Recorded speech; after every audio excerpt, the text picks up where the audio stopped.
Pada video ini kita akan membahas mengenai BPUPKI, PPKI, dan juga persiapan kemerdekaan Indonesia. BPUPKI adalah singkatan dari Badan Penyelidik Usaha-Usaha Persiapan Kemerdekaan Indonesia atau dalam bahasa Jepang sering disebut sebagai Dokuritsu Jonbi Chusakai. Badan ini dibentuk oleh Jepang dengan sengaja untuk mendapatkan dukungan bangsa Indonesia. Maka Jepang menjanjikan kemerdekaan Indonesia dengan membentuk BPUPKI. BPUPKI diketuai oleh Rajiman Weddiodiningrat dan wakilnya adalah Ichibangase Yoshio, serta Panji Suroso. Anggota BPUPKI saat itu ada 63 orang.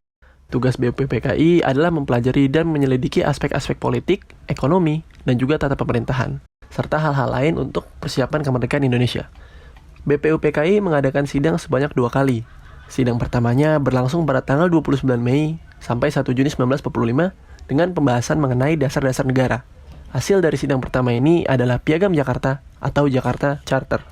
Sidang kedua BPUPKI berlangsung pada tanggal 10 sampai 17 Juli 1945 dengan membahas tentang kenegaraan seperti rancangan undang-undang dan wilayah yang masuk ke dalam negara Indonesia.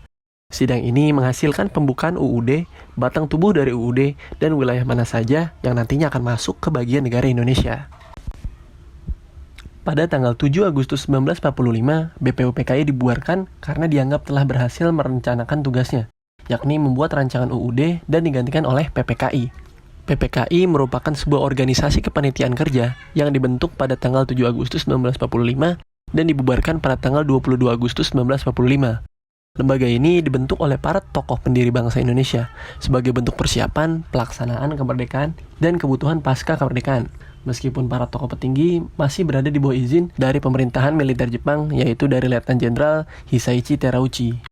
PPKI membahas hal-hal yang sifatnya praktis, seperti pelaksanaan proklamasi kemerdekaan, penetapan dasar negara, dan simbol negara seperti presiden dan wakil presiden, serta kebutuhan kelembagaan negara. Secara umum, anggota PPKI berjumlah 21 orang dan berasal dari berbagai provinsi dari seluruh Indonesia, dengan Soekarno sebagai ketua dan Muhammad Hatta sebagai wakil ketua.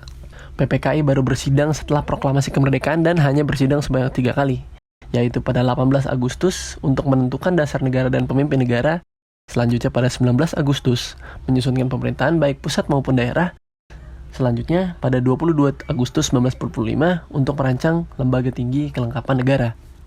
Pembahasan selanjutnya akan dilanjut kepada persiapan kemerdekaan Indonesia. Pertama, terdapat berita kekalahan Jepang. Pengeboman kota Hiroshima dan Nagasaki pada tanggal 6 dan 9 Agustus 1945 menjadi peristiwa pendorong Jepang untuk menyerah tanpa syarat kepada sekutu pada 15 Agustus 1945. Berita kekalahan Jepang menyebar dengan cepat melalui radio dan terdengar oleh tokoh-tokoh muda di Indonesia. Bersama dengan Muhammad Hatta, golongan muda lalu mengadakan rapat di Pegangsaan Timur. Rapat tersebut dipimpin oleh Khairul Saleh dan menghasilkan keputusan yang menjadi dasar proklamasi Indonesia. Kemudian hasil ini disampaikan kepada Soekarno lewat Darwis dan Wikana. Namun terjadi perbedaan pendapat setelah berunding dalam rapat. Golongan muda memutuskan untuk mengasingkan Soekarno ke Rengas Dengklok agar tidak mendapat pengaruh dari Jepang. Pada tanggal 16 Agustus 1945, tepatnya pukul 4.30, Soekarno dan Hatta dijemput oleh golongan muda untuk diungsikan ke Rengas Dengklok. Keduanya diasingkan karena meminta para golongan muda untuk bersabar dalam mengumumkan kemerdekaan. Ahmad Subarjo yang pada waktu itu mencari keberadaan Soekarno dan Hatta akhirnya diberangkatkan ke Rengas Dengklok untuk bertemu serta ikut berunding dengan mereka. Kemudian, Subarjo juga berjanji kepada golongan muda untuk proklamasi kemerdekaan selambat-lambatnya akan diumumkan pada 12 siang. Dengan jaminan tersebut, akhirnya keduanya akan dilepaskan. Setibanya di Jakarta pada pukul 23.30, Soekarno dan Hatta memutuskan untuk istirahat sebentar di kediaman masing-masing. Kemudian mereka pergi ke rumah Laksamana Tadashi Maeda. Meskipun orang Jepang, Laksamana Maeda memiliki kedekatan dengan tokoh-tokoh Indonesia dan bisa memberikan jaminan keselamatan. Kata proklamasi muncul dari pemikiran Soekarno. Kalimat pertama merupakan sumbangan pemikiran Ahmad Subarjo dan kalimat terakhir merupakan sumbangan Hatta. Teks kemudian diberikan sedikit saran dan perubahan oleh Soekarni dan diketik oleh Sayuti Melik. Soekarni memberikan usulan agar naskah ditandatangani oleh Soekarno-Hatta atas nama bangsa Indonesia. Dan pada pukul 4.30, teks proklamasi telah selesai disusun. Semulanya proklamasi akan dilakukan di lapangan Ikada. Namun mengingat lokasinya yang luas dan ramai, rawan akan bentrokan, maka Soekarno pun mengusulkan untuk proklamasi dilakukan di kediamannya saja di Pegangsaan Timur nomor 56. Proklamasi kemerdekaan akan dibacakan pada pukul 10 pagi di rumah Soekarno. Pengibaran bendera dilakukan oleh Suhut dengan bantuan Sodanco Latif Hindraningrat. Bendera merah putih yang dikibarkan dijahit langsung oleh istri Soekarno yaitu Fatmawati. Kemudian BM Dia, selaku salah satu pemuda yang bekerja di kantor pers, ditugaskan untuk memperbanyak teks proklamasi dan menyiarkannya ke seluruh dunia. Berita proklamasi disebarluaskan melalui siaran radio di kantor berita Domei. Namun, hal ini mendapat beberapa tantangan, karena dalam penyebarannya, pihak Jepang melarang penyiaran berita proklamasi.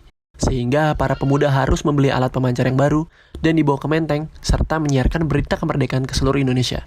Pada tanggal 20 Agustus 1945, seluruh harian Jawa telah memuat berita mengenai proklamasi dan Undang-Undang Dasar Republik Indonesia. Selain dari radio, proklamasi tersebut juga dikabarkan melalui pers dan surat selembaran.